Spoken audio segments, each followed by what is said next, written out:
ಇಷ್ಟು ದೊಡ್ಡದು ಗೆಡ್ಡೆ, ತೆಂಗಿನಕಾಯಿ ಇಂತ ದೊಡ್ಡ ಗೆಡ್ಡೆ ಇತ್ತು. ಅವನ ಬ್ಲಡ್ ಹೋಗ್ತಾ ಇದ್ರೆ ಕ್ಲಾಟ್ ಹೋಗ್ತಾ ಇತ್ತು.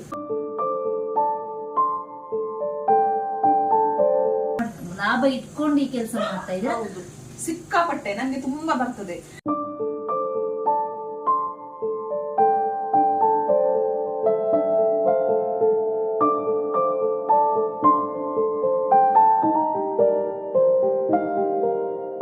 ಬೆಕ್ಕು ನಾಯಿ ಸಾಕಿದ್ರೆ ಮಕ್ಕಳಾಗುದಿಲ್ಲ. ದೇವ್ರು ನಾನ್ ನಂಬಿದ ಅಜ್ಜ ಇದೆಯಲ್ಲ, ಒಬ್ಬೊಬ್ಬರನ್ನು ಕಳಿಸಿಕೊಡ್ತಾರೆ. ಒಂದೇ ₹1 ಹಣ ಇಲ್ಲ ನನಗೆ. ನೆಕ್ಸ್ಟ್ ಡೇ ಫೋನ್ ಬಂತು, 300 ಕಲ್ಲು ನಮ್ಮ ಲೆಕ್ಕದಲ್ಲಿ ಕೊಡ್ತೇನೆ. ಕ್ಯಾನ್ಸರ್ ಇದ್ದು ನಾನು ರೆಸ್ಕ್ಯೂ ಮಾಡಿದ್ದೆ. ಇಷ್ಟು ದೊಡ್ಡದು ಗೆಡ್ಡೆ ಇತ್ತು. ಈಗ ನೋಡಿ ಹೇಗಾಗಿದ್ದಾನೆ. ಇವನಿಗೆ ಸೊಂಟ ಇಲ್ಲ. ಸೊಂಟ ಹೇಳಿದ್ರೆ ಕೆಳಗೆ ಬಲ ಇಲ್ಲ, ಕಾಲು. ನಾನು ಕನ್ನಡದಲ್ಲಿ ಮಾತಾಡಿದ್ದಲ್ಲ, ಇವ್ರಿಗೆ ಅರ್ಥವೇ ಆಗುದಿಲ್ಲ. ಯಾರಿಗೆ ಅರ್ಥವೇ ಆಗುದಿಲ್ಲ. ಇವನಿದ್ದಾನಲ್ಲ ಸುರತ್ಕಲ್, ಅಲ್ಲಿ ಸಿಕ್ಕಿದ ಮರಿ. ಇದು ನಮ್ಮ ದಿಯ.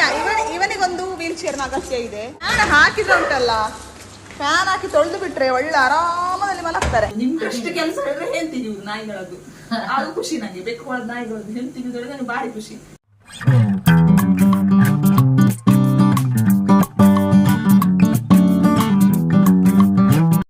ಹಾಯ್, ಹಲೋ, ಎಲ್ರಿಗೂ ನಮಸ್ಕಾರ. Welcome to Theerthapolali YouTube channel.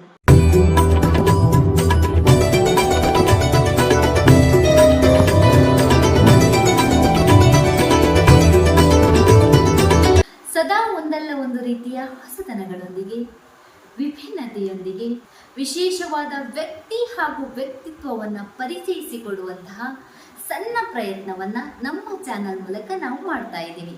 ಅದೇ ರೀತಿ ಇವತ್ತು ಕೂಡ ಒಬ್ರು ವಿಶೇಷವಾದ ವ್ಯಕ್ತಿ ಹಾಗೂ ಅವ್ರು ಮಾಡ್ತಾ ಇರುವಂಥ ವಿಶೇಷವಾದ ಕಾರ್ಯವನ್ನ ನಿಮ್ಮ ಮುಂದಿಡುವಂಥ ಸಣ್ಣ ಪ್ರಯತ್ನವನ್ನ ನಾವು ಮಾಡ್ತಾ ಇದ್ದೀವಿ. ಸೊ ಈ ವಿಡಿಯೋನ ಮಿಸ್ ಮಾಡದೆ ಕೊನೆಯವರೆಗೂ ನೋಡಿ ಅಂತ ಹೇಳ್ತಾ ಬನ್ನಿ ವಿಡಿಯೋನ ಶುರು ಮಾಡೋಣ. ಮನುಷ್ಯರಿಗೆ ಮನುಷ್ಯರೇ ಆಗಿ ಬರದಂಥ ಕಾಲ ಇದು.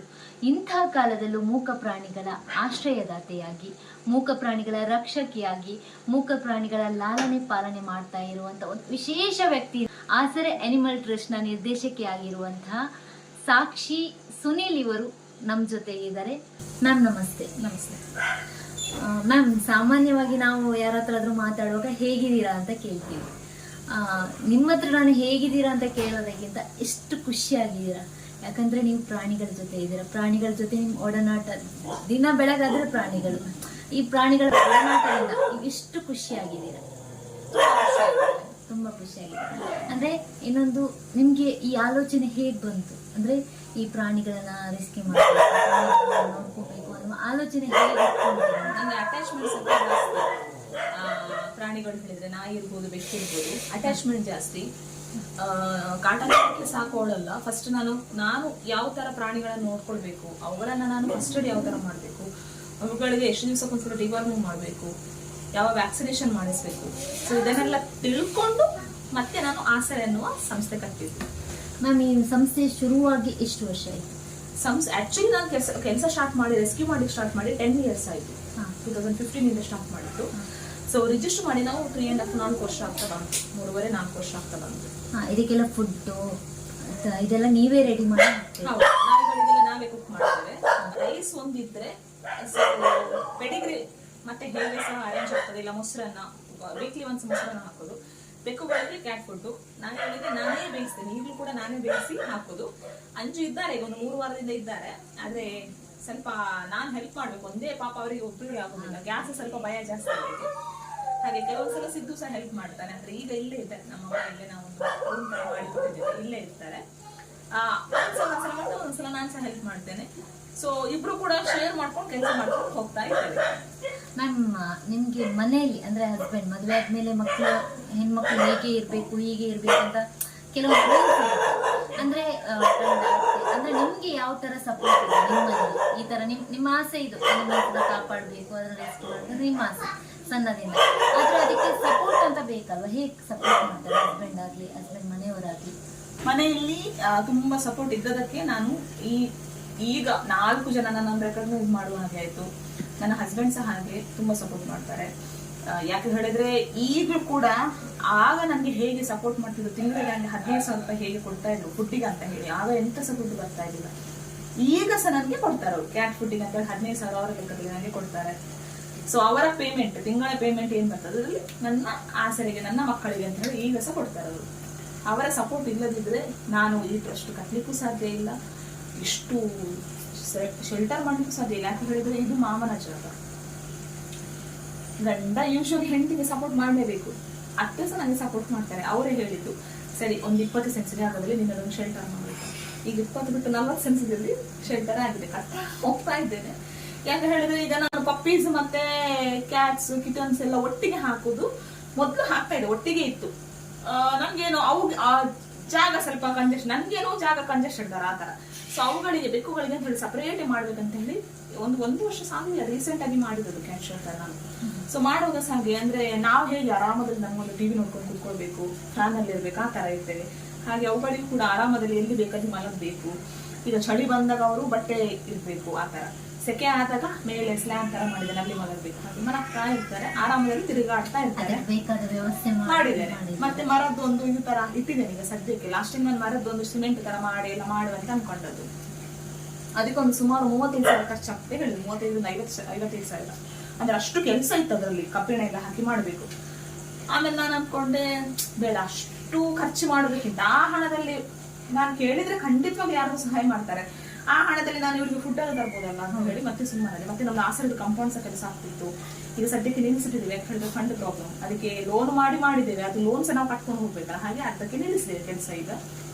ಮತ್ತೆ ಮರದೊಂದು ಇತ್ತು, ಹಳೇದೊಂದು ಕಾಟು ಮರ ಬಿದ್ದದ್ದು, ಅದನ್ನು ತೆಗೆದು ಹಾಗೆ ಇಟ್ಟು ಬಿಟ್ಟೆ ಸೆಟ್ ಮಾಡಿ. ಇವಾಗ ಇಲ್ಲಿ ಎಷ್ಟು ನಾಯಿ ಬೇಕು, ಎಷ್ಟು ಇದೆ ಇಲ್ಲಿ ಮರಿಗಳು ಸೇರಿ ಒಂದು 70-80 ಇದಾವೆ. ಅಂದ್ರೆ ಇಲ್ಲಿ ಮರಿ ಹಾಕತ್ತೆ ಇಲ್ಲ, ಎಲ್ಲ ರೆಸ್ಕ್ಯೂ ಮಾಡುದು. ನನ್ನ ಮನೆಯಲ್ಲಿ ಯಾವುದೇ ಒಂದು ನಾಯಿ ಆಗ್ಲಿ ಬೆಕ್ಕಾಗ್ಲಿ ಮರಿ ಹಾಕುದಿಲ್ಲ. ಅಂದ್ರೆ ಅದಕ್ಕೆ ಏನ್ ವ್ಯವಸ್ಥೆ ಮಾಡಿದೀರಾ? ಸರ್ಜರಿ ಮಾಡುದು. ಈಗ ಮರಿ ನನ್ನಲ್ಲಿ ಈಗ ಯಾವ್ದೊಂದು ನಾನು ಎಕ್ಸಾಂಪಲ್ ಒಂದು ಮರಿಯನ್ನು ನಾನು ರೆಸ್ಕ್ಯೂ ಮಾಡಿದೆ. ಎಕ್ಸಾಂಪಲ್ ಸ್ಯಾಂಡಿ ಅಂತ ಇಟ್ಕೊಳ್ಳಿ, ಅವನೊಬ್ಬ ಇದ್ದಾನೆ, ಅವನಿಗೆ ಆಪರೇಷನ್ ಸಹ ಇಲ್ಲ. ಅವನನ್ನು ರೆಸ್ಕ್ಯೂ ಮಾಡಿದೆ, ಅಡಾಪ್ಷನ್ ಟ್ರೈ ಮಾಡಿದೆ, ಅಡಾಪ್ಷನ್ ಆಗ್ಲಿಲ್ಲ. ಇಲ್ಲೇ ಇರ್ತದೆ 6 ಮಂತ್ ಅಲ್ಲಿ ಕರೆಕ್ಟ್ ಆಪರೇಷನ್ ಮಾಡಿಬಿಡ್ತೇನೆ. ಅವನು ಗಂಡಾಗ್ಲಿ ಹೆಣ್ಣಾಗ್ಲಿ ಆಪರೇಷನ್ ನಾನು ಮಾಡಿಸ್ತೇನೆ. ಮತ್ತೆ ಪ್ರಾಬ್ಲಮ್ ಹೌದು. ಯಾಕೆ ಹೇಳಿದ್ರೆ ಈಗ ತುಂಬಾ ಆಗ್ತಾ ಉಂಟು, ಫೀಮೇಲ್ ನಾಯಿಗಳಿಗೆ ಕ್ಯಾನ್ಸರ್ ಇದೆ, ಯೂಟ್ರಸ್ ಅಲ್ಲಿ ಕ್ಯಾನ್ಸರ್ ಇದ್ರೆ ಗಂಡು ನಾಯಿಗೆ ಮೇಟ್ ಆಗುವಾಗ ಬರ್ತದೆ. ಸೊ ಅದಕ್ಕೋಸ್ಕರ ಫಸ್ಟ್ ನೀವು ಗಂಡು ನಾಯಿಗೆ ಸಹ ಆಪರೇಷನ್ ಮಾಡಿಸಿ ಹೇಳುದು. ಯಾಕಂದ್ರೆ ಒಂದು ಬಂದಿದೆ ನನಗೆ ಕೇಸ್, ಕ್ಯಾನ್ಸರ್ ಇದೆ, ಯೂರಿನ್ ಪಾಸ್, ಗಂಡು ಕಿಡಿಗಳಿಂದ ರೆಸ್ಕ್ಯೂ ಮಾಡಿದ್ರು, ಯೂರಿನ್ ಪಾಸ್ ಮಾಡ್ತಾ ಇದ್ದ ಅವನಿಗೆ ಇಷ್ಟು ದೊಡ್ಡದು ಗೆಡ್ಡೆ, ತೆಂಗಿನಕಾಯಿ ದೊಡ್ಡದು ಗೆಡ್ಡೆ ಇತ್ತು. ಅವನ ಬ್ಲಡ್ ಹೋಗ್ತಾ ಇದ್ದು ಕ್ಲಾಟ್ ಹೋಗ್ತಾ ಇತ್ತು. ಕರ್ಕೊಂಡು ಹೋಗಿ ಉಪದೇಶ ಮಾಡಿಸಿದ ಅವನಿಗೆ, ಸರಿ ಮಾಡಿ ಈಗ ಸರಿ ಆಗಿದ್ದಾನೆ, ಆಪರೇಷನ್ ಮಾಡಿಸಿ ಇಟ್ಟಿದ್ದೇನೆ, ಆರಾಮ ಇದ್ದಾನೆ. ಸೊ ಅದಕ್ಕೋಸ್ಕರ ಗಂಡಿಗಾಗ್ಲಿ ಹೆಣ್ಣಿಗಾಗ್ಲಿ ಬೆಕ್ಕಾಗ್ಲಿ ನಾಯಿ ಆಗ್ಲಿ 6 ತಿಂಗಳಲ್ಲಿ ಆಪರೇಷನ್ ಕಂಪಲ್ಸರಿ ಮಾಡಿಸಲೇಬೇಕು. ಯಾವ ವ್ಯಕ್ತಿ ಆದ್ರೂ 4 ಜನ ಮಾಡೋ ಕೆಲಸಕ್ಕಿಂತ ವಿಭಿನ್ನವಾಗಿ ಏನಾದ್ರು ಕೆಲಸ ಮಾಡೋದಿದ್ರೆ ಅವರನ್ನ ಅಪ್ರಿಶಿಯೇಟ್ ಮಾಡೋ ಬದಲು ಅವ್ರಿಗೆ ಏನೋ ಲಾಭ ಇರ್ಬೇಕು, ಇಲ್ಲ ಅಂದ್ರೆ ಅವ್ನು ಮಾಡ್ತಾ ಇರ್ಲಿಲ್ಲ ಅಂತ ನಿಮ್ಗೆ ಗೊತ್ತು, ನಿಮ್ಗೆ ಹೇಳ್ಬೇಕಂತೇಳಿ ಗೊತ್ತು. ಜನರ ಮಾತುಗಳು ಸಿಕ್ಕಾಪಟ್ಟೆ ನಂಗೆ ತುಂಬಾ ಬರ್ತದೆ. ಯಾಕೆ ಹೇಳಿದ್ರೆ ಆ ಲಾಭ ನಿಮ್ಗೂ ಖಂಡಿತವಾಗ್ಲೂ ಸಿಗ್ತದೆ. ಒಂದು ಸಲ ಆ ನಾಯಿಯನ್ನ ಪ್ರೀತಿಯಿಂದ ಮಾತಾಡಿಸಿ, ಅದು ಮನಸ್ಸಿಗೆ ಸಿಗುವ ಲಾಭ ಇದೆಯಲ್ಲ, ಖುಷಿ ಇದೆಯಲ್ಲ, ಅದ್ಭುತ. ನೀವು ಏನೇ ಟೆನ್ಷನ್ ಇದೆ, ಈಗ ನನಗೆ ಒಂದು ರಾಶಿ ತಲೆಯಲ್ಲಿ ಇರ್ತದೆ, ಫುಡ್ ಬರದೆ ನನಗೆ ಟೆನ್ಷನ್ ಆಗ್ತದೆ, ರೈಸ್ ಬರದೆ ನನಗೆ ಟೆನ್ಷನ್ ಆಗ್ತದೆ, ಕೆಲಸ ನಿಂತ ನನಗೆ ಟೆನ್ಷನ್ ಆಗ್ತದೆ. ನನಗೆ ಸ್ವಲ್ಪ ನಾನು ಟೆನ್ಷನ್ ಮಾಡ್ಕೊಳ್ಳೋದು ಜಾಸ್ತಿ. ಏನಾ ಮಾಡಿಕೊಂಡು ಸುಮ್ಮನೆ ನಾನು ಸ್ಯಾಂಡಿ ಅಂತ ಹೇಳಿದೆ, ಗೋಲ್ಡಿ ಅಂತ ಹೇಳಿದೆ, ಈಗ ಬೊಬ್ಬೆ ಹಿಡಿತಾ ಇದ್ದಾನೆ. ಆ ಸ್ಯಾಂಡಿ ಬರ್ತಾನೆ, ಹೀಗೆ ಮುಸ್ಕೊಂಡು ಹೀಗೆ ಮಾಡ್ಕೊಂಡು ಬರ್ತಾನೆ. ಅದಕ್ಕಿಂತ ದೊಡ್ಡ ಲಾಭ ಏನ್ ಬೇಕು ಹೇಳಿ? ಲಾಭ ಏನಿದೆ ಅಂತ ಎಲ್ಲರ ತಲೆಯಲ್ಲಿ ಒಂದಿತ್ತು. ಸೊ ಲಾಭ ಏನಿದೆ ಅಂತ ನೀವೇ ಉತ್ತರ ಕೊಟ್ಟರೆ ಎಲ್ರಿಗೂ ಆ ಉತ್ತರ ಸಿಗ್ತದೆ. ಎಷ್ಟೋ ನಾಯಿನ ಸಾಕ್ತಾ ಇದ್ರು, ಅದು ಗಲೀಜ್ ಮಾಡುತ್ತೆ. ಅದು ಕ್ಲೀನ್ ಮಾಡುವಾಗ ನಿಮ್ಗೆ ಏನಾದ್ರು ಅನ್ಸುತ್ತಾ, ಅಂದ್ರೆ ಗಲೀಜ್ ಅನ್ಸುತ್ತಾ, ಬೇಸರ ಅನ್ಸುತ್ತಾ? ಇಲ್ಲಪ್ಪ, ನಂಗೆ ಬೇಸರ ಅಂತ ಅನ್ಸಿದೆ. ಇಷ್ಟು ವರ್ಷದಿಂದ ಮಾಡ್ತಾ ಇದ್ದೇನಲ್ಲ, ಈಗ ಒಂದು 10-15 ಬಿಟ್ಟಿದ್ದೇನೆ ಫ್ರೀ. ಶೆಲ್ಟರ್ ಅಲ್ಲಿ ಯೂಶುವಲಿ ನಾನು ಕ್ಲೀನ್ ಮಾಡೋದು ಇದ್ದೇ ಇರ್ತದೆ. 10-15 ಇಷ್ಟು ತೋಟ ಇದೆ, ಇಷ್ಟು ಜಾಗ ಇದೆ. ಈ ಸಂತೆಗಳು ಎಲ್ಲ ಕಕ್ಕ ಮಾಡ್ತಾರೆ. ಬೆಳಿಗ್ಗೆದ್ದು ನಾನು ಪೇಪರ್ ಇಟ್ಕೊಂಡು ನಂದು ಇದು ಇಡ್ಸಿಡ್ ಇಟ್ಕೊಂಡು ನಾನು ಕ್ಲೀನ್ ಮಾಡ್ತಾ ಇರ್ತೇನೆ. ಬೇಜಾರು ಅನ್ನೋದು ನಂಗೆ ಆಗುದಿಲ್ಲ. ಯಾಕೆ ಹೇಳಿದ್ರೆ ನಾನು ಮಾಡ್ತಾ ಇದ್ದ ಕೆಲಸ. ಮತ್ತೆ ನನಗೆ ಗಲೀಜ್ ಆತರ ಎಂತ ಸಹ ಇಲ್ಲ. ಈಗ ಹುಳ ಆದ್ರೆ ಅದನ್ನ ಕ್ಲೀನ್ ಮಾಡುದು, ಇಲ್ಲ ಕಕ್ಕ ಮಾಡಿದ್ದಾರೆ, ಇದು ಲೂಸ್ ಮೋಷನ್, ಅಲ್ಲಿ ಒಂದು ಸೊಂಟ ಹೋದ ನಾಯಿ ಇಡೀ ದಿನ ಗಲೀಜ್ ಮಾಡ್ತಾನೆ ಇರ್ತದೆ. ನನ್ಗೆ ಗಲೀಜ್ ಅಂತ ಹೇಳಿ ನಂಗೆ ಇಲ್ಲ, ನಾನೇ ಕ್ಲೀನ್ ಮಾಡ್ತೇನೆ, ನಾನೇ ಮಾಡ್ತೇನೆ. ನೋವಾಗದ ಕಚ್ಲಿಕ್ಕೆ ಬರ್ತಾಳೆ, ಅದಕ್ಕೋಸ್ಕರ ಬಾಯಿ ಕಟ್ಟಿ ಕೆಲಸ ಮಾಡ್ತೇನೆ ನಾನು. ಸೊ ಗಲೀಜ್ ಅನ್ನೋದು ನನಗೆ ಇಲ್ಲ, ನಾನು ಮಾಡ್ತೇನೆ ಆರಾಮದಲ್ಲಿ, ನನ್ಗೆ ಅದ್ರಲ್ಲಿ ಬೇಜಾರು ಕೂಡ ಇಲ್ಲ. ಅಂದ್ರೆ ನೀವು ಅದನ್ನ ಸ್ವಂತ ಮಕ್ಳ ತರ ಅಂತ ಥಿಂಕ್ ಮಾಡಾಗಿದೆ. ಸೊ ಅದು ಮಕ್ಳೇನು ಮಾಡಿದ್ರು ನಮ್ಗೆ ಚಂದಾನೆ. ಸೊ ಅದು ಮಾಡಿದ್ರು ನನ್ಗೇನು ಬೇಸರ ಇಲ್ಲ, ನಾನು ಖುಷಿಯಲ್ಲಿ ನಾನು ಮಾಡ್ತೇನೆ. ನನ್ನ ಮಕ್ಕಳ ಕೆಲಸ ಹೇಗೆ ಮಾಡ್ತೇನೆ ಇವಾಗ ಸಹ ಹಾಗೆ. ಮತ್ತೊಂದು ಮ್ಯಾಮ್, ಸಾಮಾನ್ಯವಾಗಿ ನೀವು ಹೊರಗಡೆಯಿಂದ ತಾಯಿ ಸಣ್ಣ ಮರಿನೂ ದೊಡ್ಡದು ಇದ್ರೆ ತರ್ತೀರಾ. ಸೊ ಇಲ್ಲಿ ಬಂದ್ರೆ ನಿಮ್ಗೆ ಏನಾದ್ರು ಕಚ್ಚುವುದು, ಏನಾದ್ರು ಪ್ರಾಬ್ಲಮ್ ಆಗಿರೋದು, ಅಂದ್ರೆ ಅದು ನಿಮ್ಗೆ ಸಿಕ್ಕಾದ್ಮೇಲೆ ನಿಮ್ಗೆ ಅದಕ್ಕಿಂತ ಮೊದಲು ಅದು ಬೇರೆ ಕಡೆ ಇರುತ್ತೆ. ಅದು ತರೋ ಅಷ್ಟೊತ್ತಿಗೆ ಅದು ಜೋರು ಇರುತ್ತೆ, ಅದರ ಬಿಹೇವಿಯರ್ ನಮ್ಗೆ ಗೊತ್ತಿರಲ್ಲ. ಏನಾದ್ರೂ ನಿಮ್ಗೆ ಪ್ರಾಬ್ಲಮ್ ಆಗಿರೋದು. ನಾನು ಫಸ್ಟ್ ಏನ್ ಮಾಡ್ತೇನೆ ಹೇಳಿದ್ರೆ ಹೀಗೆ ಮಾಡ್ತೇನೆ, ಸುಮ್ಮನೆ ಇರ್ತದಲ್ಲ ಹೀಗೆ ಹಲ್ಲು ಬಿಡಿಕ್ ಸ್ಟಾರ್ಟ್ ಮಾಡಿದ್ರೆ ಪಕ್ಕ ಹಾಕಿ ಬಾಯಿಗೆ ಹಾಕಿ ಇಲ್ಲಿ ಹೀಗೆ ಬೆಕ್ಕನ್ನು ಹಿಡಿತಾರಲ್ಲ ಹಾಗೆ ಹಿಡಿದು ತಗೊಂಡ್ ಬರ್ತೇನೆ. ಒಂದು ಸಲ ನಾನು ರಿಕ್ಷಾದಲ್ಲಿ ಹಾಕೊಂಡು ಇಲ್ಲಿ ತಗೊಂಡು ಬರುವ ತನಕ ಅಷ್ಟೇ. ಮತ್ತೆ ಅದು ಸರಿಯಾಗಿ ಯಾಕೆ ಹೇಳಿದ್ರೆ ಆ ಟೈಮಿಗೆ ನಾನು ಇಮಿಡಿಯೇಟ್ ಬಾಯಿ ತೆಗೆದು ಒಂದು ರೂಮಿಗೆ ಬಿಡ್ತೇನೆ. ಅಂದ್ರೆ ಇಲ್ಲಿ ಒಂದು ಖಾಲಿ ರೂಮ್ ಇದೆ, ಅಲ್ಲಿ ಬಿಡ್ತೇನೆ, ಫುಡ್ ನೀರಿಟ್ಟು ಬಿಡ್ತೇನೆ, ಅಲ್ಲೇ ಇರ್ತದೆ. ಮತ್ತೆ ಅದಕ್ಕೆ ಅಭ್ಯಾಸ ಆಗ್ತದೆ, ಹೌದು ಇವ್ರು ನನ್ನನ್ನು ಏನೂ ಮಾಡುದಿಲ್ಲ, ಇವ್ರು ನನ್ನನ್ನು ಕಾಪಾಡಿಕೊಂಡವರು, ಇವ್ರು ನಂಗೆ ಊಟ ಕೊಟ್ಟರು. ನಾನು ಇಮಿಡಿಯೇಟ್ ಫುಡ್ ಮತ್ತೆ ಇದಿರ್ತೇನೆ. ನಾನು ಏನ್ ಮಾಡ್ತೇನೆ ಹೇಳಿದ್ರೆ ಈ ಅನ್ನ ಸಾರಲ್ಲಿ ಇಡ್ಲಿಕ್ಕೆ ಹೋಗುದಿಲ್ಲ, ಇಮಿಡಿಯೇಟ್ ನಾನು ಪೆಡಿಗ್ರಿ ಜಲ್ಲಿ ಹಾಕಿಬಿಡ್ತೇನೆ. ನಾನು ಪ್ಯಾಕೆಟ್ ಒಂದು ರೆಡಿ ಇಡ್ತಿರ್ತೇನೆ. ಅಂತದ್ದು ಸಿಕ್ಕಿದ ತಕ್ಷಣ ಇದೆಯಲ್ಲ ನೀರು ಪೆಡಿಗ್ರಿ ಜಲ್ಲಿ ನಾವಿಗೆ ತುಂಬಾ ಇಷ್ಟ. ಫ್ರೆಂಡ್ಶಿಪ್ ಮಾಡೋದು ನಾನು ಹಾಗೆ ಮತ್ತೆ ಸರಿ ಆಗ್ತಾ ಬರ್ತಾರೆ. ಕೆಲವು ಈಗ ಸಹ ನೋವಿಗೆ ಗುರುಗುರು ಮಾಡ್ತದೆ, ಬಾಯಿ ಕಟ್ಟಿ ಕೆಲಸ ಮಾಡ್ತೇನೆ, ಆಮೇಲೆ ಅವಳಿಗೆ ಪಾಪ ಅನ್ನಿಸ್ತದೆ. ಬಟ್ ಅವಳು ಮಾಡುದು ನಂಗೆ ಕೋಪ ಅಂತ ಬರುದಿಲ್ಲ. ಯಾಕೆ ಹೇಳಿದ್ರೆ ನೋವಿಗೆ ಯಾರು ಮಾಡುವಂತದೆ, ನಮ್ಗೆ ಸಹ ನೋವು ಬರ್ತದೆ, ಅವುಗಳಿಗೆ ಹೇಳಲಿಕ್ಕೆ ಬರುದಿಲ್ಲ ಅಷ್ಟೇ. ಬಟ್ ಸರಿ ಆಗ್ತದೆ ಅನ್ನೋ ನಂಬಿಕೆಯಿಂದ ಕ್ಯೂರ್ ಮಾಡ್ತಾ ಅಂದ್ರೆ ನೀವು ಸ್ಟಾರ್ಟಿಂಗ್ ಬರುವಾಗ ಅವ್ರ ಜೊತೆ ಫ್ರೆಂಡ್ಶಿಪ್ ಮಾಡ್ತೇನೆ. ನೀವು ಮಾತಾಡುವಾಗ್ಲೇ ಗೊತ್ತಾಗುತ್ತೆ ತುಂಬಾ ಓಲ್ಡ್ ಆಗಿದ್ರೆ, ಕ್ಲಿಯರ್ ಕಟ್ ಆಗಿದ್ರೆ. ಸೊ ಆದ್ರೆ ಈ ಸಮಾಜದಲ್ಲಿ ಏನಂದ್ರೆ ಹೆಣ್ಮಕ್ಳು ಏನ್ ಮಾಡಿದ್ರು ತಪ್ಪೆ, ಅವಳು ಒಳ್ಳೇದ್ ಮಾಡಿದ್ರು ಕ್ವಶನ್ ಮಾರ್ಕ್ ಈ ಸಮಾಜಕ್ಕೆ. ಸೊ ನಿಮ್ ಲೈಫಲ್ಲಿ ಅಂತದೇನಾದ್ರೂ ಕ್ವಶನ್ ಮಾರ್ಕ್ ಏನಾದ್ರು ಬಂದಿದೆ, ಅದನ್ನ ಹೇಗೆ ಫೇಸ್ ಮಾಡ್ತೀರಾ? ನಾನೀಗ ಒಂದು 10 ವರ್ಷದಿಂದ ನಾನು ಕೆಲಸ ಮಾಡ್ತಿದ್ದೇನೆ ಹೇಳಿದ್ರೆ ಸುಮಾರು ಒಂದು 8 ವರ್ಷ 9 ವರ್ಷದಿಂದ ನಾನು 9 ವರ್ಷದ ಹಿಂದಿನ ಇನ್ಸಿಡೆಂಟ್ ನಾನು ಈ ತರ ರೆಸ್ಕ್ಯೂ ಮಾಡೋ ಟೈಮಲ್ಲಿ. ಹೌದು, 9 ವರ್ಷದ ಹಿಂದಿನ ಮಾತು. ಸೊ ನನಗೆ ಆಗ ಮಗು ಸಹ ಇರಲಿಲ್ಲ. ಮದುವೆ ಆದದ್ದು ನಾನು 2014 ಅಲ್ಲಿ, 2015-16 ಮಾತಿದೆ. ಸೊ ಆಗ ಆದ ಇನ್ಸಿಡೆಂಟ್ ಹೇಳ್ತೇನೆ. ಈಗ ನನಗೆ ನೆನಪಿದೆ. ನಾನು ಈ ತರ ಕೆಲಸ ಮಾಡಿದ್ದು ಒಂದಷ್ಟು ಸೋಷಿಯಲ್ ಮೀಡಿಯಾದಲ್ಲಿ ಹಾಕ್ತೇನೆ, ಇಲ್ಲ ಇನ್ಸ್ಟಾದಲ್ಲಿ ಹಾಕ್ತೇನೆ. ಹೇಳುವಾಗ ನನ್ನ ಗಂಡ ಹಾಕು, ನಿನ್ಗೆ ಮಾತುಗಳು ಫೇಸ್ ಮಾಡ್ಲಿಕ್ಕೆ ನಿನ್ಗೆ ತಾಕತ್ತಿದ್ರೆ ನೀನು ಹಾಕು ಹೇಳಿದ್ರು. ಹಾಕಿದೆ. ಸ್ವಲ್ಪ ದಿನ ಆದ ಮೇಲೆ ನಾನು ನನ್ನ ಪರ್ಸನಲ್ ನಂಬರೇ ನಾನು ಹಾಕಿದ್ದು. ನನ್ನ ಹತ್ರ 28 ನಂಬರ್ ಇಲ್ಲ. ಹಾಗೆ ಪರ್ಸನಲ್ ನಂಬರ್ ಹಾಕ್ತೇನೆ ಹೇಳುವಾಗ ನನ್ನ ನಂಬರ್ ಹಾಕ್ತೇನೆ. ಯಾಕೆ ಹೇಳಿದ್ರೆ ಒಂದಷ್ಟು ಜನರಿಗೆ ಹೆಲ್ಪ್ ಆಗ್ಬೋದು, ಯಾವ್ದಕ್ಕಾದ್ರೂ ಸಹಾಯ ಸಿಗ್ಬೋದು. ಯಾಕೆ ಹೇಳಿದ್ರೆ ನಾನು ರೆಸ್ಕ್ಯೂ ಮಾಡ್ತಾ ಇದ್ದೇನೆ ಹೇಳಿದ್ರೆ ನಂಗೆ ಸಹಾಯ ಬೇಕು ಜನರದ್ದು. ಸೊ ಹಾಕ್ತೇನೆ ಹೇಳಿದೆ. ಹಾಕುವಾಗ ಅದೇ ಮಾತು, ಎಲ್ಲವನ್ನು ಫೇಸ್ ಮಾಡ್ಲಿಕ್ಕೆ ನಿಮಗೆ ತಾಕತ್ತಿದ್ರೆ ನೀನು ಹಾಕು ಅಂತ ಹೇಳಿದ್ರೆ ಹಾಕಿದೆ. ಒಂದಷ್ಟು ಮೆಸೇಜ್ ಬರ್ತದೆ, ಕಾಲ್ಸ್ ಬರ್ತದೆ. ಸ್ಟಾರ್ಟಿಂಗ್ ಭಯ ಆಗ್ಬೋದು, ಅಂದ್ರೆ ಯಾಕೆ ಈ ತರ ಒಂದ್ಸಲ ನಂಬರ್ ಹೆಸರು ಡಿಲೀಟ್ ಮಾಡುವ, ಬೇಡ ನನಗೆ ಎಂತ ಸಹ ಬೇಡ, ನನ್ನಷ್ಟಕ್ಕೆ ನಾನು ಮಾಡ್ಕೊಂಡು ಹೋಗುವ, ಆ ತರ ಅನ್ಕೊಂಡದೇ ಇದೆ. ಆದ್ರೆ ನಾನು ಎಷ್ಟು ಬಗ್ತೇನೆ, ನನ್ನ ತಲೆ ಮೇಲೆ ಕೂತ್ಕೊಳ್ತಾರೆ ಜನ. ನಾನು ಒಂದು ಸಲ ಎದ್ದು ನಿಂತ್ರೆ ಯಾರಿಗೂ ಬಗ್ಗಿಸ್ಲಿಕ್ಕೆ ಆಗುದಿಲ್ಲ. ಆ ಧೈರ್ಯ, ಸ್ವಲ್ಪ ನಂಗೆ ಧೈರ್ಯ ಜಾಸ್ತಿ. ಇಲ್ಲಿ ತಂದು ದೇವ್ರು ನಿಲ್ಲಿಸಿದ್ದಾನೆ. ದೇವ್ರನ್ನ ನಂಬುದು ಜಾಸ್ತಿ. ನಾನು ಅಜ್ಜನ ತುಂಬಾ ನಂಬ್ತೇನೆ. ಆ ದೇವ್ರು ನಾನು ಇಲ್ಲಿ ತನಕ ನಂಗೆ ನಿಲ್ಲಿಸಿದ್ದಾರೆ. ಮತ್ತೆ ಕಮೆಂಟ್ ಮಾಡುದು ಈಗ ಸಹ ಕಮೆಂಟ್ ಮಾಡ್ತಾರೆ. ನೀವು ನನ್ನ ಪೇಜಲ್ಲಿ ನೋಡ್ಬೋದು, ಹಣಕ್ಕೋಸ್ಕರ ಮಾಡ್ತಾರೆ, ಹಾಗೆ ಮಾಡ್ತಾರೆ, ಹೀಗೆ ಮಾಡ್ತಾರೆ. ಹೌದು, ಹಣಕ್ಕೋಸ್ಕರ ಮಾಡ್ತೇನಲ್ಲ, ಬನ್ನಿ 1-2 ನಾಯಿ ತಗೊಂಡು ನೀವು ಸಾಕಿ, ನೀವು ಸಹ ಹಣ ಮಾಡಿ ಹೇಳ್ತಾರೆ. ದಮ್ ಇಲ್ಲ, ಎಲ್ಲಾದ್ರೂ ಫೇಕ್ ಐಡಿಗಳು ಹುಡ್ಕೊಳ್ಳೋದು. ಅವರ ಪರ್ಸನಲ್ ಐಡಿಯಿಂದ ಅವ್ರು ಮಾಡುದಿಲ್ಲ, ಫೇಕ್ ಐಡಿ. ಆದ್ರೆ ಒಂದು ಖುಷಿ ಹೇಳಿದ್ರೆ, ನನ್ಗೆ ಈ ತರ ಒಂದು ಏನಾದ್ರು ಬ್ಯಾಡ್ ಕಮೆಂಟ್ ಬಂದ್ರೆ ನಾನು ಆನ್ಸರ್ ಮಾಡೋ ಮುಂಚೆ ಅಲ್ಲಿ ನನ್ಗೆ ಸಪೋರ್ಟ್ ಮಾಡಿದವರು ಇದಾರಲ್ಲ, ಅವ್ರು ಪಟ್ಟ ಆನ್ಸರ್ ಮಾಡ್ತಾರೆ. ಅದಕ್ಕಿಂತ ದೊಡ್ಡದು ಎಂತ ಬೇಕು ಹೇಳಿ. ಅಂದ್ರೆ ನಮ್ಮನ್ನ ಹೊಗಳೋರು ಇದ್ದಾರೆ, ತೆಗಳೋರು ಇದ್ದಾರೆ. ನಾವು ತೆಗಳೋರನ್ನ ಬಿಟ್ಬಿಡ್ಬೇಕು. ಹೌದು, ನಿಜ. ನನ್ಗೆ ಎಷ್ಟು ಹೇಳ್ತಾರೆ, ನನ್ಗೆ ಪರ್ಸನಲಿ ಕಾಲ್ ಮಾಡಿ ಹೇಳಿದ್ದಾರೆ, ಮೇಡಮ್ ನಿಮ್ಗೆ ಈ ತರ ಹೇಳಿದ್ರೆ ನೀವು ಕ್ಯಾರ್ ಮಾಡ್ಬೇಡಿ, ನಿಮ್ಮದ್ ಕೆಲಸ ನೀವು ಮಾಡ್ಕೊಂಡು ಹೋಗಿ, ನಿಮ್ಗೆ ಅಣ್ಣನಾಗಿ ನಾನು ಇರ್ತೇನೆ ಹೇಳ್ತಾರೆ, ನಿಮ್ಗೆ ಅಕ್ಕನಾಗಿ ನಾನು ಇರ್ತೇನೆ ಹೇಳ್ತಾರೆ. ಎಷ್ಟೋ ಜನ ಕಾಲ್ ಮಾಡಿದ್ದಾರೆ. ಒಂದು ಬ್ಯಾಂಗ್ಳೂರಿಂದ ಒಬ್ರು ಕಾಲ್ ಮಾಡಿದ್ರು. ಅವರೊಂದು ನನ್ನನ್ನು ಎಷ್ಟು ಚಂದ ಮಾಡಿ ಮಾತಾಡಿದ್ರೆ ಹೇಳಿದ್ರೆ, ತನ್ನ ಅಮ್ಮ ಮಗಳ ಬಗ್ಗೆ ಎಷ್ಟು ಚಂದ ಮಾಡಿ ಮಾತಾಡ್ತಾರೆ. ಅಷ್ಟು ನನ್ಗೆ ನಿಜ ಹೇಳ್ಬೇಕಾದ್ರೆ, ನಾನು ಹೋಟೆಲಲ್ಲಿ ಕೂತಿದ್ದೇನೆ, ನನ್ನ ಫ್ರೆಂಡ್ ಒಟ್ಟಿಗೆ ಹೋಗಿ ಅಲ್ಲಿ ಜ್ಯೂಸ್ ಅಂದಿದ್ದೇನೆ. ನನ್ಗೆ ಮಾತಾಡ್ಲಿಕ್ಕೆ ಆಗ್ತೇನೆ, ನನಗೆ ಅಳ್ತಾನೆ ಇದ್ದಾರೆ. ಅವಳು ಯಾಕೆ ಅಷ್ಟು ಖುಷಿ ಆಗುತ್ತೆ ನನ್ಗೆ ಅವ್ರು ಮಾತಾಡೋದು ನೋಡಿ. ಅವರೊಂದು ಎಲ್ಲಿ ಇಟ್ಟಿದ್ರು ಹೇಳಿದ್ರು, ನನ್ನನ್ನು ಅಷ್ಟು ಪ್ರೀತಿಯಿಂದ ಮಾತಾಡಿದ್ರು. ಎಲ್ಲರೂ ಅಷ್ಟೇ, ನಂಗೆ ಎಷ್ಟು ಜನ ಫೋನ್ ಮಾಡ್ತಾರೆ, ಅಷ್ಟು ಕೂಡ ಅಷ್ಟೇ ಪ್ರೀತಿಯಿಂದ ಮಾತಾಡ್ತಾರೆ. ಹಾಗಂತೇಳಿ ನೆಗೆಟಿವ್ ಕಮೆಂಟ್ ಬರ್ತದೆ. ಅದು ಏನ್ ಗೊತ್ತಾ, ನನಗೊಂದು ಇದು ಏನ್ ಹೇಳಿದೆ, ಈ ವಿಟಮಿನ್ ಇಂಜೆಕ್ಷನ್ ಹೇಳ್ತಾರಲ್ಲ, ಆ ತರ ನೀವು ಮಾಡ್ತಾ ಇರಿ, ನಂಗೆ ಟೆನ್ಷನ್ ಇಲ್ಲ. ಯಾವುದೇ ಒಂದು ಹೆಣ್ಣಾಗ್ಲಿ ಏನೇ ಒಂದು ಕೆಲಸ ಮಾಡ್ಲಿಕ್ಕೆ ಹೋಗುವಾಗ ಈ ತರ ಕಮೆಂಟ್ಸ್ ರಾಶಿ ಬರ್ತದೆ.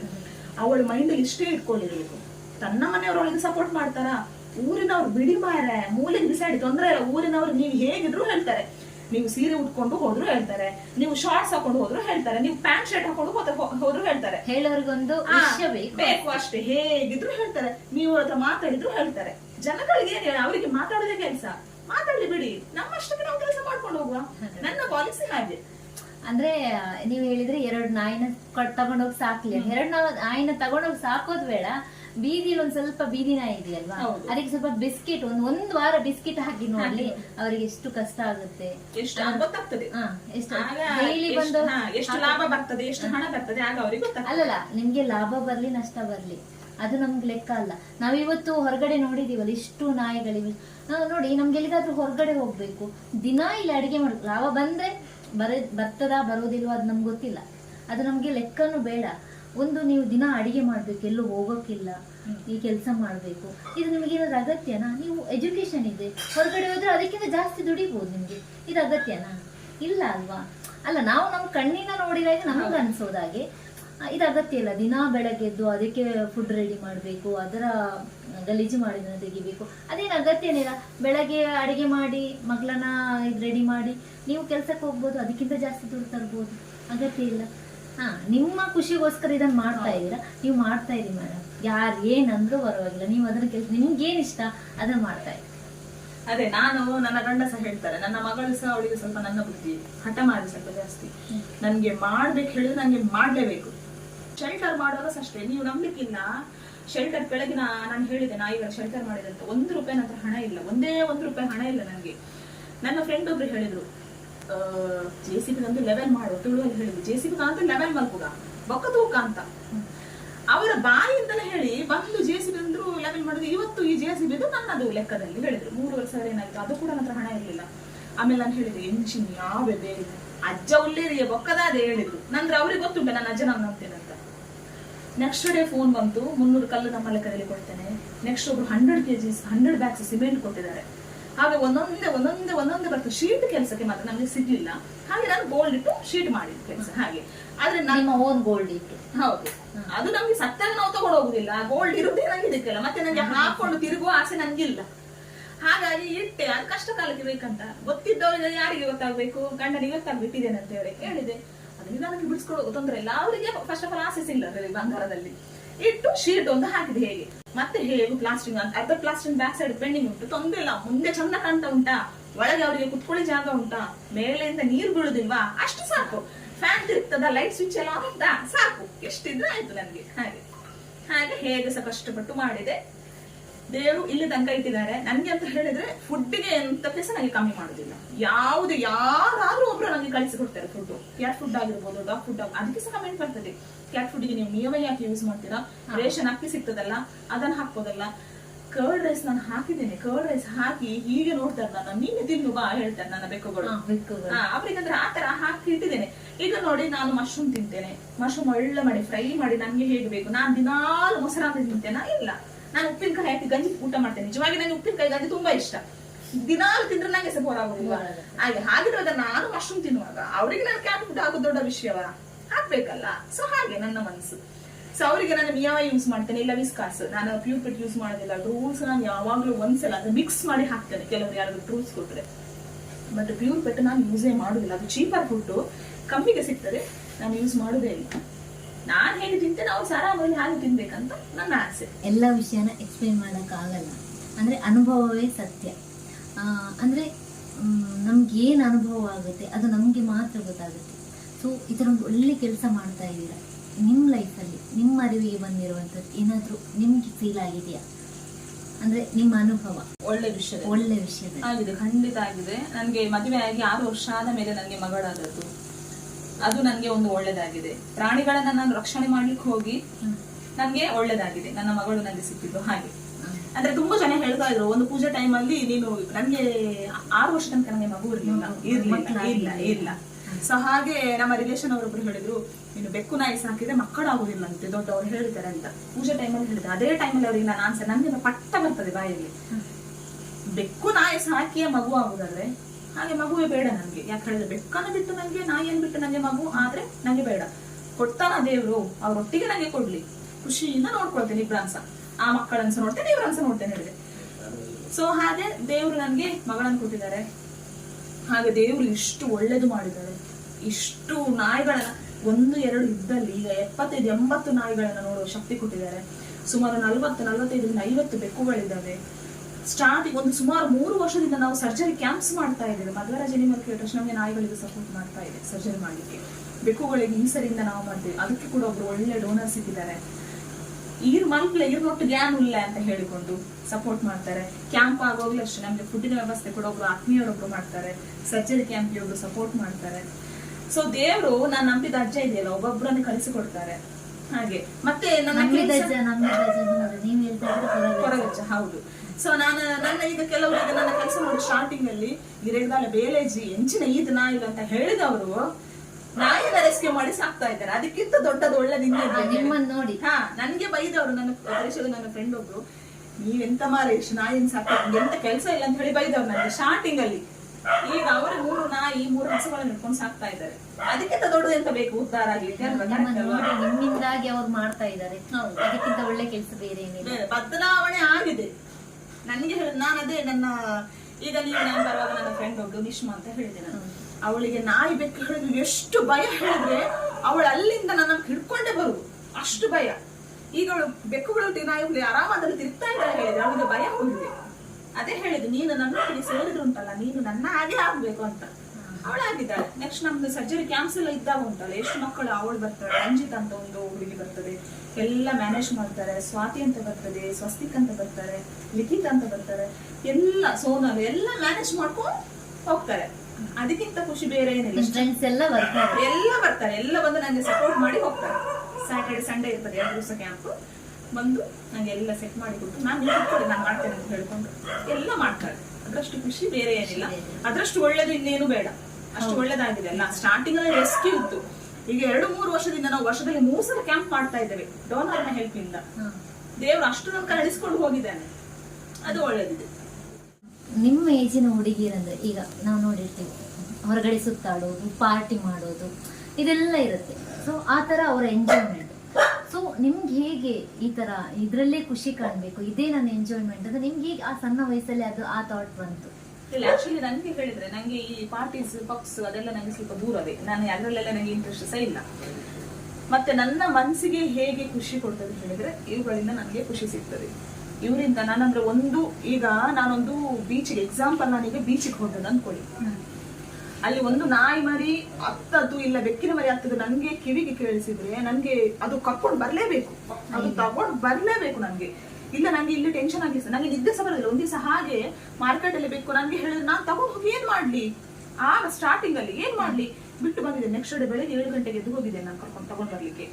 ಅದ್ರಲ್ಲಿ ನಂಗೆ ಖುಷಿ ಸಿಗ್ತದೆ. ಬೆಳಿಗ್ಗೆದ್ದು ಬೇಗ ಸುತ್ತಾಡ್ಲಿಕ್ಕೆ ಹೋಗ್ತಾರಲ್ಲ, ಅದಕ್ಕಿಂತ ಖುಷಿ ನಂಗೆ ಇದ್ರಲ್ಲಿದೆ. ಹಾಗಂತ ನಾನು ಹೋಗುದಿಲ್ಲ ಅಂತ ಹೇಳಿ ಅಲ್ಲ, ಬೆಳಿಗ್ಗೆ ಹೋಗಿ ಸಂಜೆ ಬರ್ತೇನೆ. ನನ್ನ ಕೆಲಸ ಇಷ್ಟ, ಬೆಳಿಗ್ಗೆ ಹೋಗ್ತೇನೆ ಸಂಜೆ ಬರ್ತೇನೆ. ಸಂಜೆ ನಾನು ಮನೆಗೆ ಬಂದು ಇವರನ್ನು ನೋಡ್ಲೇಬೇಕು. ಅದು ಕೂಡ ಎಲ್ಲ ಸೆಟ್ ಮಾಡಿಟ್ಟು ಹೋಗುದು. ಇಲ್ವಾ ನಾನು ಹೋಗುದೇ ಇಲ್ಲ. ಹಾಗೆ ಖುಷಿ ಇದೆ ನನಗೆ, ಇವರಿಂದಲೇ ನನಗೆ ಖುಷಿ ಇದೆ. ಹಾಗೆಲ್ಲ ನನ್ಗೆ ಎಂತ ಸಹ ಇಲ್ಲ. ಮತ್ತೆ ನನ್ನ ಫ್ರೆಂಡ್ ಮಧ್ಯಾಹ್ನ ಹೋಗ್ತೇವೆ, ನಾವು ಒಂದು ದೇವಸ್ಥಾನಕ್ಕೆ ಹೋಗ್ಬೇಕು, ಅಜ್ಜನ ಹತ್ರ ಹೋಗ್ತೇವೆ, ಕೈ ಮುಗಿತೇನೆ, ಊಟ ಮಾಡ್ತೇನೆ, ಬರ್ತೇನೆ. ನಂಗೆ ಅದ್ರಲ್ಲೇ ಸ್ವಲ್ಪ ಖುಷಿ ಜಾಸ್ತಿ. ಮತ್ತೆ ಇವ್ರ ಜೊತೆ ಮಾತಾಡ್ತಾ ಇರ್ತಾನೆ, ಇಲ್ಲ ಅವ್ರಿಗೆ ಏನಿದ್ರೆ ಏನ್ ತೆಗಿತಾ ಇರ್ತೀನಿ. ಹಾಗೆ ಅದೇ ನಂಗೆ ನಿಮ್ಗೆ ಎಷ್ಟು ಕೆಲಸ ಹೇಳಿದ್ರೆ ಏನ್ ತೆಗಿಯುದು ನಾಯಿಗಳದ್ದು, ಅದು ಖುಷಿ ನಂಗೆ. ಬೆಕ್ಕುಗಳದ್ದು ನಾಯಿಗಳದ್ದು ಹೆಣ್ ತೆಗಿದ್ರೆ ನನಗೆ ಭಾರಿ ಖುಷಿ. ಇಂಟ್ರೆಸ್ಟ್ ಅಲ್ಲಿ ಕುತ್ಕೊಂಡು ಮಾಡ್ತೇನೆ, ನಂಗೆ ಅದ್ರಲ್ಲಿ ಖುಷಿ ಆಗ್ತದೆ ಆರಾಮದಲ್ಲಿ. ಮತ್ತೆ ಸ್ವಲ್ಪ ಹೊರಗೆ ಹೋಗುದು ಸುತ್ತಾಡುದು ನಂಗೆ ಉದಾಸೀನ ಸ್ವಲ್ಪ ಜಾಸ್ತಿ. ಮನೆಯಲ್ಲೇ ಕೂತ್ ಕೆಲಸ ಮಾಡ್ಲಿಕ್ಕೆ ಉಂಟ, ನಾನು ಎಷ್ಟು ಸಹ ಮಾಡ್ತೇನೆ. ಹೊರಗಡೆ ಸ್ವಲ್ಪ ಉದಾಸೀನ ಜಾಸ್ತಿ. ಹೌದು, ನಾನು ಹೋಗುದು ಸಹ ಇಲ್ಲ. ಮತ್ತೆ ನಂಗೆ ಅದಷ್ಟು ಇಂಟ್ರೆಸ್ಟ್ ಸಹ ಇಲ್ಲ. ಈ ಒಂದು ಆಸರೆ ಟ್ರಸ್ಟ್, ಈ ಟ್ರಸ್ಟ್ ಅನ್ನ ನೀವೇ ನಡೆಸ್ಕೊಂಡು ಹೋಗ್ತಾ. ಯಾಕಂದ್ರೆ ಈಗಲೂ ಹೇಳಿದ್ರೆ ಹಸ್ಬೆಂಡ್ 15,000 ಮಂತ್ಲಿ ನಿಮ್ಗೆ ಕೊಡ್ತಾರೆ ಅಂತ. ಅದ್ರ ಜೊತೆಗೆ ನಿಮ್ ಚಿನ್ನಾನು ಅಡ ಇಟ್ಟಿದ್ದೀರಾ, ಲೋನು ತೆಗ್ದಿದ್ದೀರಾ. ಸೊ ನಮ್ಮ ಈ ಟ್ರಸ್ಟಿಗೆ ಇನ್ನೂ ಒಂದ್ ಸ್ವಲ್ಪ ಹಣದ ಅವಶ್ಯಕತೆ ನಮ್ಗೆ ತುಂಬಾ ಇದೆ. ಯಾಕಂದ್ರೆ ನಮ್ಗೆ ಹೊರಗಡೆ ನಮ್ಮಂತವ್ರಿಗೆ ನಮ್ಗೆ ಹೊರಗಡೆ ಇರೋ ನಾಯಿಗಳನ್ನ ಬೆಕ್ಕುಗಳನ್ನ ನೋಡಿ ಕರುಣೆ ಬರುತ್ತೆ, ಅದರ ಮನೆಗೆ ಕರ್ಕೊಂಡೋಗಿ ಸಾಕುವಂಥದ್ದು ಆಗಲ್ಲ. ಸೊ ಅಂತವ್ರು ಇದ್ರೆ ಅಂದ್ರೆ ಅಂತವ್ರು ಯಾರಾದ್ರೂ ಇದ್ದೇ ಇರ್ತಾರೆ, ಬೆಕ್ಕಿನ ಮರಿ ನಾಯಿ ಮರಿಯನ್ನ ಸಾಕ್ಬೇಕು ಅಂದ್ರೆ ನಾವು ಸಾಕ್ಬೇಕು ಅಂತ ಆಸೆ ತುಂಬಾ ಜನಕ್ಕಿರುತ್ತೆ. ಅವ್ರಿಗೆ ಏನಾದ್ರೂ ಕೊಡೋ ಆಸೆ ಇದ್ರೆ, ನಿಮ್ಗೆ ಏನಾದ್ರೂ ಅಗತ್ಯ ಇದ್ರೆ ನೀವು ಹೇಳಿದ್ರೆ ಅವ್ರು ಕೊಡೋರಿದ್ರೆ, ಕೊಡೋ ಮನಸ್ಸಿದ್ರೆ ಕೊಡ್ತಾರೆ. ಏನಾದ್ರೂ ನಮ್ ಟ್ರಸ್ಟಿಗೆ ಏನಾದ್ರೂ ಬೇಕಿತ್ತ? ನೀವು ಹೇಗೆ ಹೇಳಿದ್ರೆ, ಈಗ ಎಕ್ಸಾಂಪಲ್ ಒಬ್ರು ಫ್ಲಾಟ್ ಅಲ್ಲಿ ಇರ್ತಾರೆ, ಅವರಿಗೆ ಬೆಕ್ಕು ನಾನು ಹೇಳಿದ್ರೆ ತುಂಬಾ ಇಷ್ಟ, ಬಟ್ ಅವರಿಗೆ ಸಾಕ್ಲಿಕ್ಕೆ ಆಗುದಿಲ್ಲ. ಇಲ್ಲೇ ಇರ್ತದೆ, ಬೆಕ್ಕು ನಾಯಿ ಇಲ್ಲೇ ಇರ್ತದೆ. ಆ ಒಂದು ಬೆಕ್ಕನ್ನ ಇಲ್ಲ ಒಂದು ನಾಯಿಯನ್ನ ನೀವು ದತ್ತು ತಗೊಳ್ಬಹುದು, ಅದು ಇಲ್ಲೇ ಇರ್ತದೆ. ಅವುಗಳ ಮೆಡಿಕಲ್ ಖರ್ಚು, ಊಟದ ಖರ್ಚು, ಫುಡಿನ ಖರ್ಚು ಎಲ್ಲ ನೀವು ನೋಡ್ಕೊಳ್ಳೋದು ತಿಂಗಳಿಗೆ. ಹಾಗೆ ತಿಂಗಳಿಗೆ ಇಂತಿಷ್ಟು ಅಂತ ಇಲ್ಲ, ಎಲ್ಲರನ್ನೂ ನೀವು ಅಡಾಪ್ಟ್ ಮಾಡ್ಕೊಳ್ಳೋದು ಕೂಡ ಆಗ್ತದೆ. ನಮಗೆ ತಿಂಗಳಿಗೆ ಸುಮಾರು 60-70 ಸಾವಿರ ಖರ್ಚಿದೆ ತಿಂಗಳಿಗೆ. ಹೌದು, ಅದರ ಫುಡ್ಡಿಗೆ ಮತ್ತೆ ಮೆಡಿಸಿನ್ ಎಲ್ಲ ಸೇರಿ, ರೈಸ್, ಊಟ, ಅದು ಇದು ಎಲ್ಲ ಸೇರಿ ಒಂದು ದಿನಕ್ಕೆ ನಮ್ಗೆ 2500 ರೂಪಾಯಿ ನಮಗೆ ಖರ್ಚಿದೆ ಒಂದು ದಿನಕ್ಕೆ. ಕ್ಯಾಟ್ ಫುಡ್ ಹಾಕ್ಬೇಕು, ಬೆಕ್ಕುಗಳಿಗೆ ನಾಯಿಗಳಿಗೆ ಸಪರೇಟ್ ಹಾಕ್ಬೇಕು. ಬಾಕಿದ್ದು ನಮ್ಮ ಪಿನಾಲ್ ಇದೆ, ಡೆಟಾಲ್ ಇದೆ. ಬೆಕ್ಕಿನ ವಾರ್ಡಿಗೆ ನಾನು ಡೆಟಾಲೇ ಯೂಸ್ ಮಾಡುದು. ಇಲ್ಲಿ ಅಂಗಳದಲ್ಲಿ ಕಕ್ಕ ಮಾಡಿರ್ತಾರೆ, ಅದಕ್ಕೆ ಪಿನಾಲ್ ಯೂಸ್ ಮಾಡಬೇಕು. ಸೊ ಎಲ್ಲ ಸೇರಿ 2500 ರೂಪಾಯಿ ನಮಗೆ ದಿನಕ್ಕೆ ಖರ್ಚಿದೆ. ಸೊ ನೀವು ಈ ತರ ಅಡಾಪ್ಟ್ ಮಾಡ್ಕೊಳ್ಬಹುದು. ನೀವು ದೂರದಲ್ಲೇ ಕೂತು ಇವರಿಗೆ ಫುಡ್ ಕೊಡೋದು ಮಾಡ್ಬೋದು, ನಮಗೆ ತಿಂಗಳಿಗೆ ಫುಡ್ ಕಳಿಸಿಕೊಡ್ಬೋದು. ಇಲ್ಲ ನೀವು ಟ್ಯಾಕ್ಸ್ ಕಟ್ತಾ ಇದ್ರೆ, ಈಗ ಯಾರಾದ್ರೂ ತುಂಬಾ ಟ್ಯಾಕ್ಸ್ ಕಟ್ತಾ ಇದೆ, ಸುಮ್ಮನೆ ಗವರ್ಮೆಂಟ್ಗೆ ಅಂತಾನೆ ಹಣ ಕೊಡ್ತೀರಾ, ಕರೆಕ್ಟ್ ಅಲ್ಲ? ಅದು ನಮ್ಮ ಆಸರೆಗೆ ಕೊಟ್ಟರೆ ನಿಮ್ಗೆ ಟ್ಯಾಕ್ಸ್ ಬೆನಿಫಿಟ್ ಇದೆ. ನಮ್ಮ ಆಸರೆಯ ಟ್ರಸ್ಟ್ ಅಕೌಂಟ್ಗೆ ನೀವು ಕಳಿಸಿದ್ರೆ, ಇಲ್ಲ ಚೆಕ್ ಮುಖಾಂತರ ನಮ್ಗೆ ಆಸರೆ ಕೊಟ್ಟರೆ 50% ಬೆನಿಫಿಟ್ ಸಿಗ್ತದೆ ಅಂತ ಇದೆ. ಸುಮ್ಮನೆ ಅಷ್ಟು ಹಣ ಟ್ಯಾಕ್ಸ್ ತಗೊಂಡೋಗಿ ಗವರ್ಮೆಂಟ್ಗೆ ಯಾಕೆ ಸುರಿತೀರಾ? ನಮ್ಗೆ ಸಹಾಯ ಮಾಡಿದ್ರೆ ಸರಿ, ನಮಗೂ ಸಹಾಯ ಆಗ್ತದೆ, ನಿಮ್ಗೂ ಹೆಲ್ಪ್ ಆಗ್ತದೆ. ಹಾಗೆ ಸೊ ಆ ತರ ಮಾಡ್ಬೋದು. ಇಲ್ಲ ನೀವು ಫುಡ್ ಕಳಿಸಿಕೊಡ್ಬೋದು, ನಮ್ಮ ಆಸರೆ ನಿಮ್ಮ ಕೃಷಿಗೆ ಫುಡ್ ಕೂಡ ಕಳಿಸಿಕೊಡ್ಬೋದು. ನೀವು ಬಂದು ವಿಸಿಟ್ ಮಾಡ್ಬೋದು, ವಿಸಿಟ್ ಮಾಡಿ ಬಂದು ಸರಿ ನಿಮ್ಗೆ ಕೊಡ್ಬೋದು. ಸಾಕ್ಷಿ ಒಳ್ಳೆ ಕೆಲಸ ಮಾಡ್ತಾ ಇದ್ದಾಳೆ ಅಂತ ಹೇಳಿ ನಿಮ್ಮ ಮನಸ್ಸಿಗೆ ಖುಷಿ ಆದ್ರೆ ಫುಡ್ ಕೊಡ್ಬೋದು, ಇಲ್ಲ ಜಿಪೇ ಮಾಡ್ಬೋದು, ಫೋನ್ ಪೇ ಮಾಡ್ಬೋದು, ಏನೇನು ಮಾಡ್ಬೋದು. ಖಂಡಿತ ಸಾಕ್ಷಿ ಅವರು ಒಳ್ಳೆ ಕೆಲಸನೇ ಮಾಡ್ತಾ ಇದ್ದಾರೆ. ನಾವಿಲ್ಲಿ ಕಣ್ಣಾರೆ ಬಂದು ನೋಡಿದೀವಿ ಕೂಡ. ಸೊ ಯಾರಿಗಾದ್ರೂ ಅಂದ್ರೆ ನಾವು ನಾರ್ಮಲಿ ರೋಡ್ ಸೈಡ್ ಅಲ್ಲಿ ನಾಯಿಗಳನ್ನ, ಬೆಕ್ಕುಗಳನ್ನ ನೋಡಿರ್ತೀವಿ. ಸೊ ಅವುಗಳನ್ನ ಮನೆಗೆ ತಂದು ಸಾಕುವಷ್ಟು ತಾಕತ್ ನಮಗಿಲ್ಲ, ತುಂಬಾ ಬೇಜಾರಾಗುತ್ತೆ ಅದನ್ನ ನೋಡುವಾಗ. ಸೊ ಅಂತ ಬೆಕ್ಕುಗಳಿಗೆ, ನಾಯಿಗಳಿಗೆ ಏನಾದ್ರೂ ಒಳ್ಳೆ ಕೆಲಸ ಮಾಡ್ಬೇಕು. ಯಾಕಂದ್ರೆ ಅವ್ರಿಗೆ ಬಾಯಿ ಬರಲ್ಲ, ಅಂದ್ರೆ ಮನುಷ್ಯರಾದ್ರೆ ಬಾಯಿ ಬಿಟ್ಟು ಹೇಳ್ತಾರೆ ನನಗೆ ಹಸಿವಾಗುತ್ತೆ ಏನಾದ್ರು ಕೊಡಿ. ನಾಯಿಗಳು ಏನ್ ಹೇಳ್ಬೇಕು, ಆ ಕಡೆ ಈ ಕಡೆ ಹುಡುಕ್ತಾ ಇರ್ತವೆ, ನಾವು ಕಚ್ಚಕ್ ಬರುತ್ತೆ ಅಂತ ಅದನ್ನ ದೂರ ತಳ್ತೀವಿ. ಸೊ ಅದಕ್ಕೆ ಹಸಿವಾಗಿರುತ್ತೆ, ಅದು ನಮ್ಮ ಹಿಂದೆ ಬರುತ್ತೆ. ಸೊ ಆ ನಾಯಿಗಳ ನೋವನ್ನ ಅರ್ಥ ಮಾಡ್ಕೊಂಡು ಅವುಗಳನ್ನ ಇಲ್ಲಿ ತಂದು ಸಾಕ್ತಾ ಇರುವಂತ ಸಾಕ್ಷಿ ಅವರಿಗೆ ನಮ್ಮೆಲ್ಲರ ಹೆಲ್ಪ್ ತುಂಬಾನೇ ಅಗತ್ಯ ಇದೆ. ಸೊ ಈ ನಾಯಿಗಳನ್ನ, ಬೆಕ್ಕಗಳನ್ನ ಸಾಕ್ತಾ ಇರುವಂತ ಸಾಕ್ಷಿ ಅವರಿಗೆ ನಾವೆಲ್ಲರೂ ನಮ್ಮಿಂದ ಆಗುವಂತ ಸಹಾಯನ ಮಾಡೋಣ ಅಂತ ಹೇಳ್ತಾ, ಅದೇ ರೀತಿ ಇಷ್ಟೊತ್ತು ನಮ್ ಜೊತೆ ಮಾತಾಡಿದಂತ ಸಾಕ್ಷಿ ನಿಮಗೆ ತುಂಬಾ ಧನ್ಯವಾದಗಳು. ಅದೇ ರೀತಿ ನೀವು ಮಾಡುವಂತ ಈ ಒಂದು ಒಳ್ಳೆ ಕೆಲಸಕ್ಕೆ ಆ ಕೊರಗಜ್ಜನ ಆಶೀರ್ವಾದ ಸದಾ ಇರ್ಲಿ ಅಂತ ಕೇಳ್ಕೊಂತ ಇದ್ದೀನಿ. ಒಳ್ಳೇದಾಗ್ಲಿ.